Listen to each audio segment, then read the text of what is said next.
Okay. Hello, students. So, next one is preparedness, right? Okay. Let me see. Okay. Prevention and mitigation are already done, right? So, next one is a preparedness. So, preparedness is usually regarded as a compromising measures which enables governments, organizations, communities, and individuals to respond rapidly and effectively to disaster situations. Examples like formulating and maintaining valid and updated uh, okay, counter disaster plans, which can be brought into effect whenever required. Special provisions for emergency actions, such as evacuation populations or moving them temporarily to safe havens, right? Providing warning systems, emergency communications, public education and awareness training programs, including exercise and taste. So one aspect of this preparedness that is not always prioritized adequately is individual or family preparedness. In many circumstances where government resources and emergency services are limited, such individual and family preparedness may be vital for survival. So some disaster management cycles may divide the preparedness segment into sub-segments such as warning, threat, and precautions. So warning the time of or period when a hazard has been identified but is not yet threatening a particular area. Now, threat is a time or period when a hazard has been identified and is accessed as threatening a particular area. Now, precaution actions taken after receipt of warning to offset effects of disaster impacts. Such actions might include closing offices, schools, and bringing emergency power generators to readiness and cutting crops to avoid total loss from the high winds and heavy rain, making safe boat and vehicles, taking household precautions such as storing emergencies water supply. So, as advantage in this, including the this subsegments, is that it provides some indication of possible sequence of events or actions leading up to disaster impact. Now, next one is a response. It measures that are very usually those which are taken immediately prior and following disaster impact.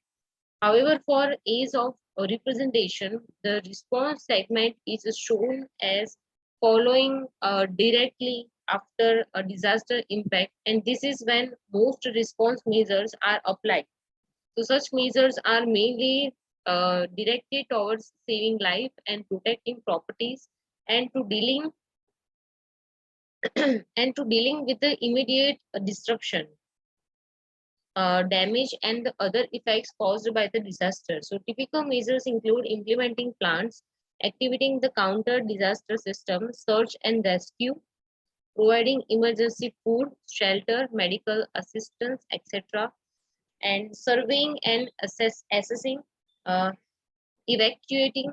So, this segment is sometimes called emergency response to indicate that it applies to a fairly short period when emergency measures are necessary to deal with the immediate effects of a disaster, and when perhaps a state of emergency or state of disaster may have been declared by the government. So it may be noteworthy here that it is sometimes says that all disaster related activities that follow impact, which is including measures of relief, rehabilitation, restorations, and reconstruction, which constitutes the responses. So, however, for a user handbook, it is more convenient and practicable to divide the responses from the recovery. So next is the recovery. So recovery is the process by which communities and the nations are assisted in returning to their proper level of functioning following a disaster. So recovery process can be protected, taking 5 to 10 years or even more. Three main categories of activity are normally regarded as coming within a recovery segment. These are restoration, rehabilitation, and reconstruction. So these typical activities includes restoring essential services, restoring of repairable homes and other buildings or installations, providing temporary housing, measures to assist the physical and psychological rehabilitations of persons who have suffered from the effect of disaster, long-term measures of reconstruction, including the replacement of building and infrastructure that have been destroyed by the disaster, right? So next is the early warning system, which is EWS. So warning system plays an important role in the disaster risk reduction and mitigation. So if early warnings are issued, considerable savings can be made in the loss of lives and properties. The government of India has set up specific agencies to monitor and provide the early warning information regarding occurrence of any disaster. So these agencies provide input to the Emergency Operations Center, which then issues alerts and warning through various communication channels. So the four elements for the EWS are knowledge of risk. So risk is equal to hazard multiplied by vulnerability. So risk arises from both hazard and vulnerability. The patterns and the trends in hazards and vulnerability are studied. Risk metrics, risk mapping is done to identify high risk areas or hotspots. Next is monitoring of hazards. So technical monitoring of possible hazard event is necessary. Communication and dissemination is useful and clear information is disseminated at the community level through the communication channels. Next is response by public. So communities must respect the warning, should know how to react. Next is the central agencies for monitoring and early warning, which is first is IMD, Indian Meteorological Department. It makes the forecast of rainfall, climate, etc. This data is very useful for agricultural planning. So IMD makes forecast of cyclones or heat waves or cold waves. Next is the CWC, which is the Central Water Commission, which is in the New Delhi. So it consists of four activities, which is collection of hydrological data, transmission of data of forecasting centers, analysis of data, dissemination of forecasts. So during the monsoon seasons, about 6,000 forecasts are issued at various places in the country, and due to flood forecasting, people and property can be moved to safer places to avoid loss due to the floods. Next is GSI, Geological Survey of India, which is also in New Delhi, which carried out geological survey, landslide zonation, monitoring of landslides, and forecasting of landslides. Next is INCOIS, which is Indian National Center for Oceanic Information System, which is in Hyderabad. So it has a tsunami warning system in 2007. The system is capable of detecting all the earthquakes of more than the magnitude in the Indian Ocean in less than 20 minutes of occurrence. So GSTL is Geneva Software Technology Limited. Bangalore has developed tsunami warning system, which sends messages on mobile phones in 14 Indian languages to a tsunami-prone area in 50 seconds. So next is economy infrastructure. So smart economy foster innovations and entrepreneurship process. The smart economy remains one of the key drivers of the smart city and one of the smart city indicators, because the city characterized by a high economic competitiveness is assigned to smart cities. So smart economy involves innovation activity and mutual cooperation of enterprises, research institutions, and the citizens in order to develop and promote the innovation through these networks. So smart economy is a growing and sustainable economy. So basically, economy infrastructure is a facility which directly benefits the process of production and the distribution in an economy. Roads, railways, telecommunication systems, waterways, airways, financial institutions, electricity, water supplies are the example of economic infrastructures. So India needs to invest in a strong network of economic infrastructure designed to support the country's medium and long-term economic and social objectives. So this economic infrastructure is a precondition for providing basic service such as electricity, water, sanitation, telecommunications, public transport, and it needs to be robust and extensive enough to meet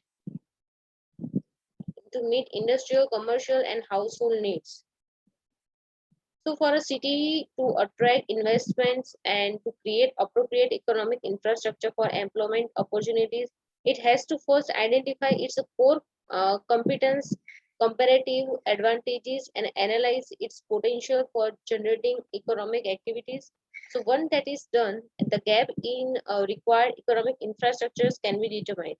So, this would generally compromise the following: so, industrial parks and export processing zones, IT or BT park, trade centers, service centers, skill development centers, financial centers and services, logistics hubs, warehousing and freight terminals, monitoring and counseling services.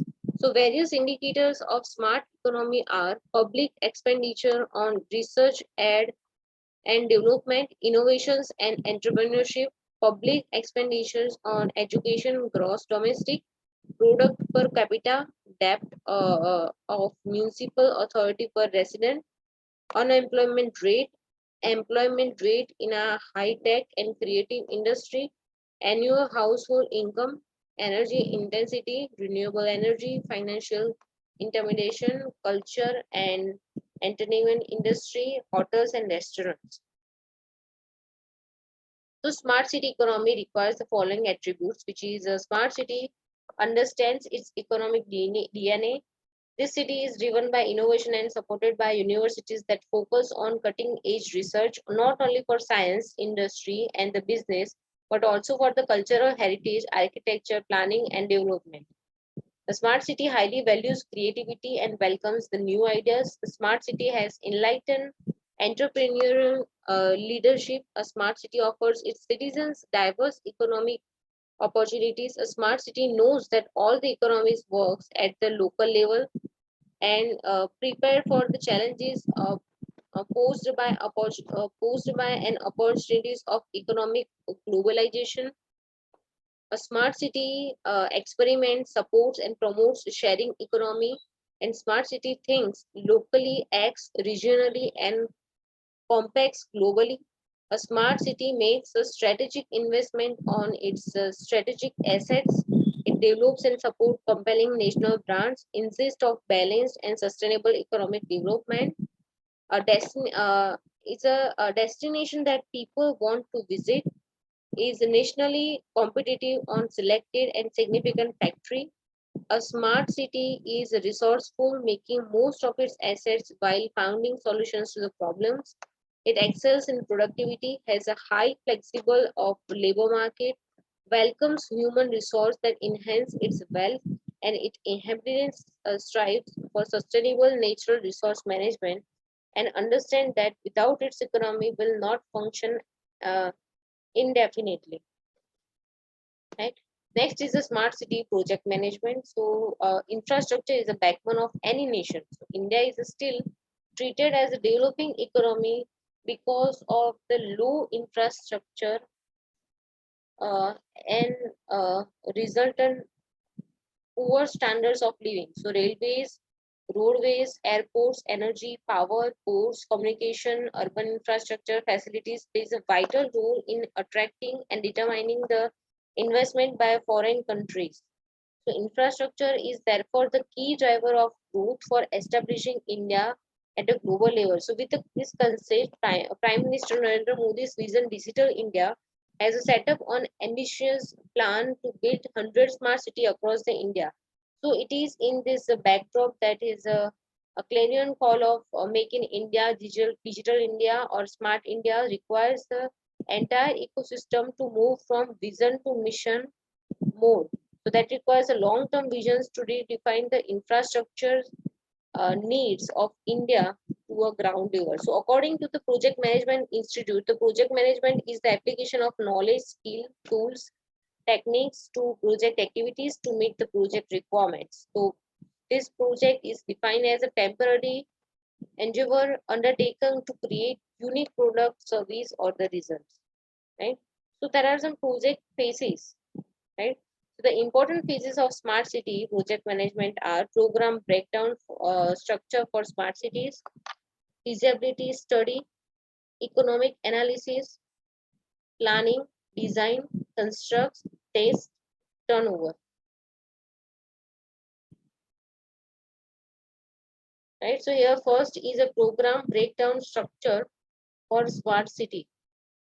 So smart city targets can be translated into independent projects in order to analyze each project for its economy, feasibility, and implement project management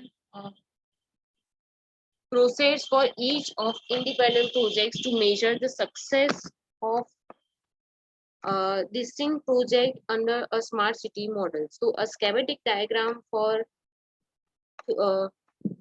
diagram for program breakdown structure for a smart city model represent in figure 2.6. So a smart city program divided into this 1, 2, 3, so on, right? So these are the figure of program breakdown structure for the smart cities. Second is feasibility.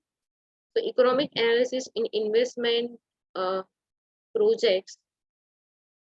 So any investment projects require an economic analysis. The main role of economic analysis is to design and select the projects that contribute to the welfare of a region or a country. Economic analysis is most useful when used early in the project cycles for identify bad projects and bad projects components.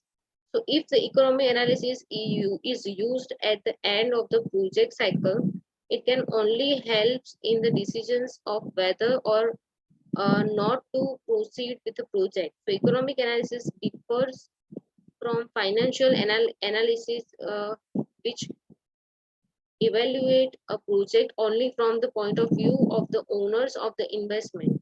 So economic analysis includes all the social and environmental costs which were not taken into account by financial analysis. So transforming the market prices used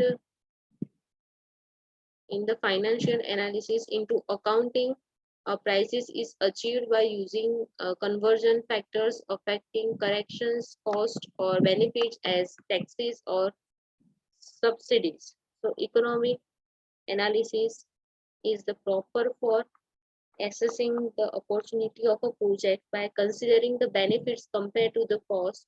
Both elements is being considered economically. Economic analysis uses the same indicators as a financial analysis, but unlike it has in considering other additional aspects such as the market influences, other external factors influences the social, environmental cost, etc. So according to the methodology established by the guide on the methodology for cost benefit analysis of investment projects, economic analysis involves the following steps. So transforming the market prices into accounting prices, monetization of uneconomic impacts, including the additional and indirect effects if they are considered relevant, the calculation of economic performance indicators. So these indicators used in economic analysis are economic net present value, which is ENPV, economic rate of rentability, which is ERR. So the project management process, according to the PMI, project management is the application of knowledge, skill, tool, techniques to project activities to meet the project requirements. So this application of knowledge requires the effective management of a project management processes. So a process is a set of interrelated actions and activity which is performed to create a pre-specified product, service, or result. So each process is characterized by its input, the tools and the techniques that can be applied and the resulting outputs. The PMBOK guide describes the nature of project management processes in terms of integration between the processes, their interactions, and the purposes they serve. So these project management processes are grouped into 5 categories known as the project management process groups. First one is initializing process group. It performed to define a new project or a new phase of project by obtaining authorization to start the project or phase. Planning process group, it required to establish scope of the project, redefine the objectives, and define the course of action required to attain objectives that the project was undertaken to achieve. Executing process group, this performed to complete work defined in the project management plan to satisfy the project specifications. Monitoring and controlling process group, it performed to task, review, and regulate the process and the performance of the project, identify any area in which changes to the plan are required, and initiate the corresponding changes. And last is a closing process group. It performed to finalize all activities across all the process groups to formally close the project or phase. So the application of project management processes is iterative, and many processes are repeated during the project. So this integrative nature of the project management requires the monitoring and controlling process group to interact with the other process groups. So monitoring and controlling processes occurs at the same time as the processes contained within the other process groups. So here there are some project management processes in different project management areas. So first one is a integration management. This one processes develop project charter, develop project management plan, direct and manage project work, monitor and control project work, and close the project or phase. Second one is project scope management, which includes plan scope management, collect requirements, define scope, and create WBS. Next is a project time management, which includes plans, schedule management, define activities, sequence activities, estimated activities resources, estimated activities duration, develop schedule, and control schedule. Next is a project cost management that includes plan cost management, estimate cost, determine budget, and control cost. Next is a project quality management, which includes plan quality management, performs quality assurance, and control quality. Next is a project human resource management, which includes a plan human resource management, acquire project team, develop project team, and manage project team. Next is a project communication management, which includes plan communication management, manage communication, and control communications. Next is the project risk management, which includes plan risk management, identify risk, perform qualitative risk analysis, perform quantitative risk analysis, and control risk. Next is a project procurement management, includes plan procurement management and control procurements. And last one is a project stakeholder management, which includes identify stakeholders, plan stakeholders management, manage stakeholder engagement, and control stakeholder engagement. This is our end of our chapter.